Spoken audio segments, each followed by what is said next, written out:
Hi students, आज की class में हम स्टार्ट करेंगे क्लास 10th का चैप्टर 1 रियल नंबर का इंट्रोडक्शन, जो एक्सरसाइज 1.1 में हमें करना है।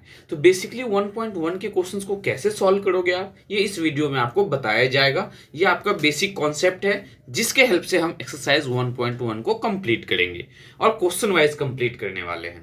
और आपको बताना चाहूंगा कि जो चैप्टर हमारा 1 है, इसमें जो भी रिलेटेड टॉपिक है सीबीएसई ने जो अपडेट किया है उसके अकॉर्डिंग हमें एक्सरसाइज 1.1 एंड 1.2 करना है अकॉर्डिंग टू न्यू बुक। और अगर पुराने बुक के अकॉर्डिंग देखो तो आपको 1.2 और 1.3 ओनली दो ही एक्सरसाइज करना है। तो अभी हम जो है न्यू अपडेटेड बुक के अकॉर्डिंग एक्सरसाइज 1.1 करेंगे, लेकिन 1.1 में हमें क्या क्या पता होना चाहिए, तो इसके लिए हम सबसे पहले बात करेंगे बच्चों प्राइम फैक्टराइजेशन।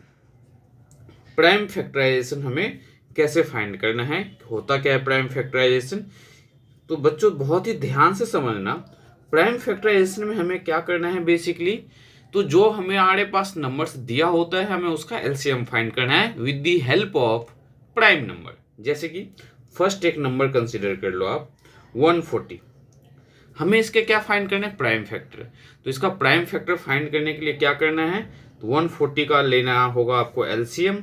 तो आज जब इसका एलसीएम लोगे तो क्या होगा, 2 7 जा 14 0, फिर 2 3 जा 6, कैरी गया तो 2 5 जा आपका 10, देन 5 से तो 5 7 जा 35 एंड 7 से 7 1 जा 7। तो प्राइम फैक्टर जो है आपका, किसका प्राइम फैक्टर, तो 140 का प्राइम फैक्टर ऑफ 140 इज, अब इसे मल्टीप्लाई के फॉर्म में लिख दो, तो 2 इंटू में 2 इंटू में 5 इंटू में 7। अब प्राइम फैक्टराइजेशन जो है ये आपने 6th-7th में भी पढ़ा हुआ है। अब उसमें और क्लास 10th में डिफरेंस क्या है, तो यहाँ पे हम इसे पावर के फॉर्म में लिखेंगे। जैसे 2 इंटू 2 है तो आप इसे लिख सकते हो 2 का पावर 2 इंटू में 5 इंटू में 7। तो प्राइम फैक्टर फाइंड करना बहुत ईजी है। प्राइम फैक्टर क्यों बोला गया है इसे, क्योंकि इसमें जो भी नंबर्स आएंगे हमेशा आपका क्या होगा, प्राइम नंबर होगा। और प्राइम नंबर क्या होता है, हैविंग ओनली 2 फैक्टर। तो देखो प्राइम नंबर अगर बच्चों आप भूल गए हो तो प्राइम नंबर का मीनिंग क्या है, ये मैं आपको बहुत ही सिंपल मीनिंग में समझाता हूं कि प्राइम नंबर का मीनिंग क्या है। Numbers having only 2 factors, numbers having only 2 factors, जिसके 2 ही फैक्टर्स हो। अब ऐसे नंबर्स कौन कौन से हैं, अगर आपको नहीं पता तो इस वीडियो में मैं आपको बताने वाला हूं, बहुत ही ध्यान से सुनना। जैसे कि 2 है, 3 5 7 11 13 17 19 23 27 नहीं हो सकता आपका, 28 29 एंड सो ऑन। अब ये नंबर्स प्राइम नंबर्स क्यों है, क्योंकि देखो 2 किसके टेबल में आता है, एक 1 में आता है और 2 में आता है। 3 किस में आता है, 1 के टेबल में और 3 के टेबल में। कोई सा भी नंबर देख लो, जैसे 13 है तो 13 किसके में आता है, एक 1 में आएगा और एक 13 में आएगा।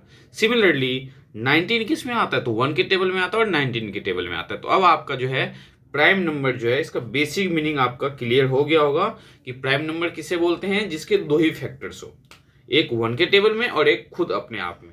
ठीक है, नाउ इसके बाद नेक्स्ट कॉन्सेप्ट आपका है एलसीएम एंड एचसीएफ का। तो एलसीएम एंड एचसीएफ का क्या कॉन्सेप्ट है, तो एलसीएम और एचसीएफ बिटवीन 2 नंबर का है। ध्यान से देखना, एलसीएम इनटू एचसीएफ ये किसके इक्वल होता है, तो प्रोडक्ट ऑफ 2 नंबर के इक्वल, प्रोडक्ट ऑफ 2 नंबर्स। और ये जो स्टूडेंट्स है आपका बस 2 ही नंबर्स के लिए वैलिड है, ये आपको ध्यान में रखना है। ये हम 3 नंबर पे यूज नहीं करेंगे। एलसीएम इनटू में HCF equals to product of 2 number जो है ये ओनली 2 नंबर्स के लिए वैलिड है, 3 नंबर्स पे हम इसे इंप्लीमेंट नहीं करेंगे, ये आपको ध्यान में रखना है। एलसीएम इनटू में एचसीएफ क्या होगा आपका, तो प्रोडक्ट ऑफ 2 नंबर्स। अब एलसीएम कैसे फाइंड करना है, तो चलिए आपको ये भी बताते हैं। एलसीएम फाइंड करने के लिए हम एक नंबर लेते हैं, 2 नंबर्स लेते हैं, क्योंकि एलसीएम जो हमें 2 नंबर्स के बीच फाइंड करना सीखना है। तो एक नंबर हमने लिया 26 और एक नंबर हमने लिया 91। ये एग्जाम्पल भी आपके एनसीईआरटी के बुक से लिया गया है।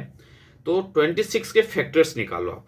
तो फैक्टर्स कैसे निकालोगे आप, जैसे हमने आपको प्राइम फैक्टराइजेशन इसीलिए बताया है क्योंकि हमें एलसीएम और एचसीएफ इसी मेथड से निकालना है। तो 26 के प्राइम फैक्टर निकालो, तो 26 का एलसीएम लेना पड़ेगा, 2 से 2 1 जा 2, 2 3 जा 6। अब 13 का प्राइम फैक्टर तो 13 1 जा 13। तो 26 के फैक्टर्स क्या आया है तो 2 इंटू में 13। ऐसे ही 91 के प्राइम फैक्टर्स निकालो तो 91 का लो आप एलसीएम। जब 91 का एलसीएम लोगे तो क्या आएगा ये 13 7 जा 91। तो इसके भी दो फैक्टर्स आए 7 इंटू में 13। अब एलसीएम और एचसीएफ दोनों बता रहा हूं मैं आपको इसमें, तो ध्यान से सुनना आप। एलसीएम निकालने के लिए हम क्या करते हैं, सबसे पहले देखते हैं दोनों में कॉमन क्या है। तो दोनों में स्टूडेंट्स आपको कॉमन क्या दिख रहा है 13, यहां भी 13, तो 13 लिखो।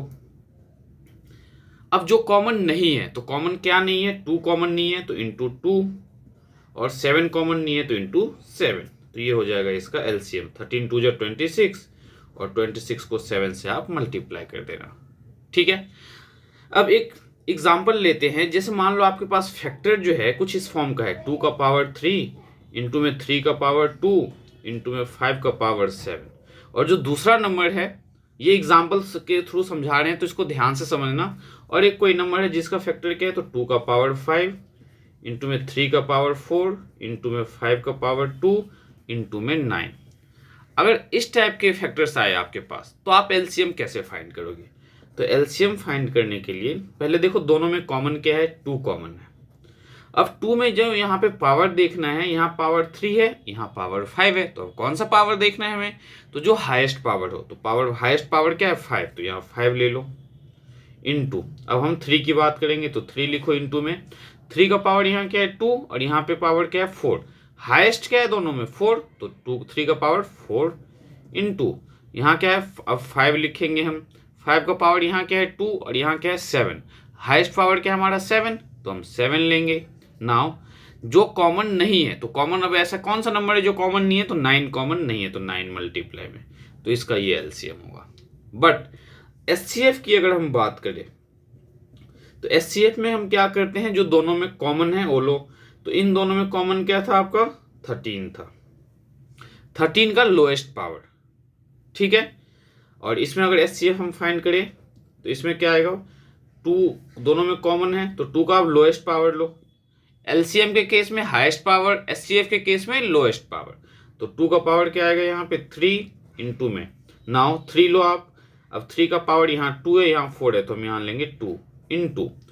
अब यहाँ पे पावर क्या है 5 का पावर 2, यहाँ 5 का पावर 7, तो हम लेंगे 5 का पावर 2। और जो कॉमन नहीं है उसे हम नहीं लेते हैं एचसीएफ में, ये आपको ध्यान में रखना है। तो एलसीएम और एचसीएफ कैसे फाइंड करते हैं, उम्मीद करता हूँ आपके समझ में आ गया होगा। वरना यहाँ पे हम लिख देते हैं कि एलसीएम में हमें ध्यान रखना, एलसीएम में जो कॉमन नंबर है उसका हाईएस्ट पावर, और जो एचसीएफ है उसमें जो कॉमन फैक्टर होगा उसका लोएस्ट पावर। तो एलसीएम इंटू में एचसीएफ ये याद रखना है आपको क्या होता है, और प्राइम फैक्टराइजेशन आपको पता होना चाहिए। एक्सरसाइज 1.1 में इससे ज्यादा हमें कुछ पता होना जरूरी नहीं है। ठीक है। नाउ अब हम एक्सरसाइज स्टार्ट करेंगे 1.1। तो देखते हैं स्टूडेंट्स एक्सरसाइज 1.1 का फर्स्ट क्वेश्चन हमें क्या दिया हुआ है और कैसे सॉल्व करना है।